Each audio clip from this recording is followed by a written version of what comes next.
Por que devemos dar graças a Deus por Cristo Jesus? Entendermos isso é fundamental, pois ele é o fundamento de toda a nossa vida, de todo o nosso viver. Vivemos por fé, ou seja, fundamentados nas promessas de Deus, de que o que ele fez é definitivo, é eterno, e que resolve toda a nossa situação diante dele e que não depende do nosso esforço e empenho para alcançar. Salvos, reconciliados pela graça, por meio de Cristo Jesus. Nós morremos com Cristo e ressuscitamos com ele. Qual a importância disto? Que nós não precisamos mais sermos escravos do pecado, ou seja, de andarmos neste mundo segundo a natureza humana, ou seja, de expressarmos e revelarmos o que nós chamamos de frutos da carne, que expressam o que? Egoísmo, ganância, a arrogância, que expressam o interesse próprio somente, o preocupar somente conosco, o andar neste mundo sem pensar na realidade, na dificuldade e nos problemas dos outros. Nós precisamos entender que nós somos chamados para viver como Cristo. Mas como viver, se o que domina em nós são os nossos desejos da carne? O que nos assegura que podemos viver segundo a vontade de Deus e o plano de Deus? Paulo fala sobre isso lá em Romanos 7, 24 e 25, diz assim: então, ao querer fazer o bem, encontro a lei de que o mal reside em mim.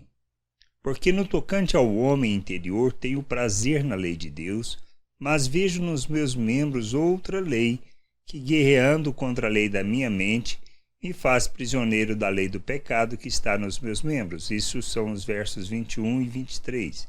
No 24 e 25 diz assim: desventurado o homem que sou, quem me livrará do corpo desta morte? Graças a Deus por Cristo Jesus nosso Senhor, de maneira que eu de mim mesmo com a mente sou escravo da lei de Deus, mas segundo a carne da lei do pecado. O que a gente precisa entender? Deus não aniquilou a nossa natureza humana, mas nós precisamos entender que em Cristo nós morremos para essa natureza.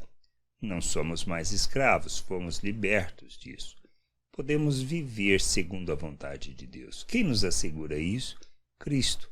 Por isso, graças a Deus por Cristo Jesus, pois é por meio dele que nós conseguimos vencer o pecado.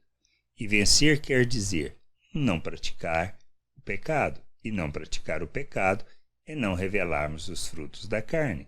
E não revelarmos os frutos da carne, nós estamos falando dos nossos desejos naturais que voltam muito em fazer um mal contra o próximo, sejam de pequenas coisas a grandes coisas, como cobiça, como o adultério, como o pecado da ganância, do egoísmo, do orgulho, da arrogância, porque tudo isso leva a uma coisa só: não nos preocuparmos com o próximo e prejudicarmos o próximo, pois tudo isso está voltado para o nosso interesse somente e não o interesse dos outros. Paulo, falando sobre a maneira de vivermos, mais na frente na carta aos Romanos, ele fala algo muito importante, que o amor é o fundamento de tudo, porque quem ama não pratica um mal contra o próximo.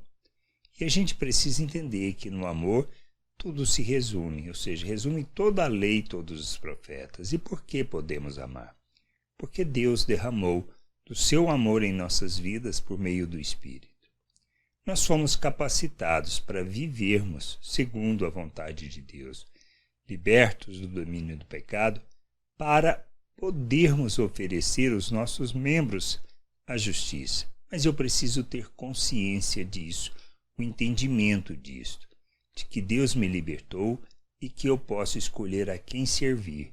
E por conhecer o nosso Deus, nós não temos opção, somente podemos servir a justiça, caso contrário, revelamos que não conhecemos a Deus. É essa a questão do cumprimento da promessa, e isto é um ato de fé, saber que Ele nos libertou, que não precisamos ser escravos do pecado e que podemos servir a justiça, revelando Cristo ao mundo. Quando revelamos Cristo, nós revelamos o nosso Deus. Tornamos o nosso Deus invisível, visível diante das pessoas, e isto por meio da igreja. O que a gente precisa entender? Nossos relacionamentos são nele que nós expressamos Deus na maneira como nós vivemos, na maneira como nós entendemos que precisamos andar neste mundo. A gente precisa crescer, amadurecer, compreender a vontade de Deus e buscar essa vontade, buscar o conhecimento do Senhor e o entendimento da sua obra em nossas vidas, para que a gente viva essa vontade plenamente, conscientes de que podemos nos oferecer a justiça e a vontade de Deus. Que a gente entenda, compreenda isso e que a gente busque esse entendimento para andarmos no querer e na vontade do Pai. Graça e paz sobre a tua vida. Amém.